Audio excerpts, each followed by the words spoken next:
Hi అండి. అందరికీ నమస్కారం. Welcome to my channel. ఈ వీడియోలో ప్రభుత్వ ఉద్యోగులకు 30% ఫిట్‌మెంట్ భారీ ఊరట. దీనికి సంబంధించిన పూర్తి తాజా సమాచారాన్ని వీడియోలో తెలుసుకుందాము. వీడియో అయితే ఎక్కడే గాని స్కిప్ చేయకుండా ఎండ్ వరకు చూసేయండప్పుడే ఇన్ఫర్మేషన్ పూర్తిగా అర్థమవుతుంది. అలాగే వీడియో చూస్తున్న ప్రతి ఒక్కరు వీడియోకైతే లైక్ చేయండి ఫ్రెండ్స్. ఈ వీడియోని తోటి ఉద్యోగ పెన్షన్ మిత్రులతో అయితే షేర్ చేయండి. కొత్తగా మన ఛానల్ చూస్తున్నవారు ఇంకా ఎవరైనా సబ్స్క్రైబ్ చేసుకోకుంటే వెంటనే మన ఛానల్‌ని సబ్స్క్రైబ్ చేసుకోండి. దీని ద్వారా నేను చేసే ప్రతి ఒక్క వీడియో మీ వరకు రీచ్ అవుతుంది. ఇక ఆలస్యం చేయకుండా వివరాల్లోకైతే వెళ్ళిపోదాము.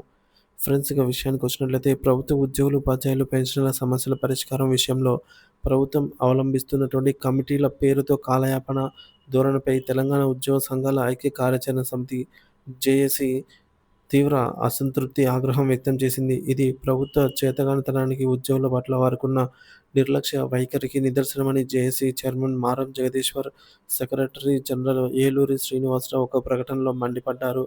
ప్రభుత్వ చిత్తశుద్ధిపై తీవ్ర అనుమానాలు.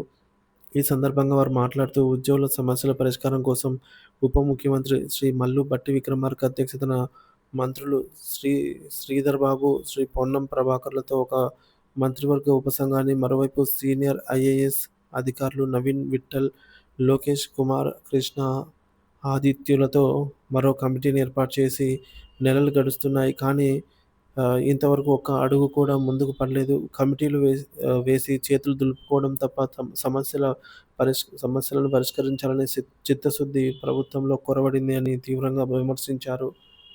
ఆర్థిక భారం లేని సమస్యలను పట్టించుకోరా? తమ 63 డిమాండ్లలో ప్రభుత్వ ఖజానాపై అట్‌లీస్ట్ ఒక్క రూపాయి కూడా ఆర్థిక భారం పడని సమస్యలు అనేకమున్నాయన్నమాట.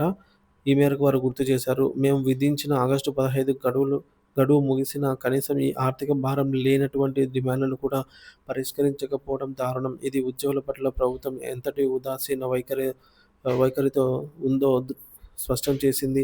మా సహనాన్ని, మా ఓపికను చేతగానితనంగా భావిస్తే తీవ్ర పరిణామాలు తప్పవని వారు హెచ్చరించారు. 19న భవిష్యత్ కార్యాచరణ ప్రకటన. రాష్ట్ర ప్రభుత్వం ఈ నిర్లక్ష్య వైఖరిని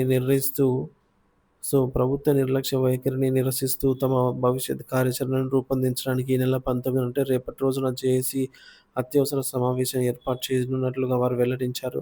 ఆ రోజు రేపటి రోజు సమావేశం తర్వాత మా పోరాటం ఎలా ఉండబోతుందో ప్రభుత్వానికి స్పష్టంగా తెలుస్తుంది. ఉద్యోగుల హక్కుల సాధన కోసం ఎంతటి పోరాటానికైనా మేము సిద్ధంగా ఉన్నాం. ఇది కేవలం ఆరంభం మాత్రమే అని వారు స్పష్టం చేశారు. కమిటీల పేరుతో కాలయాపన తగదు. మా సహనాన్ని పరీక్షించవద్దు. ప్రభుత్వ వైఖరిపై తెలంగాణ ఉద్యోగ జేఏసీ చైర్మన్ మారం జగదీశ్వర్ తీవ్ర హెచ్చరిక అయితే జారీ చేశారు.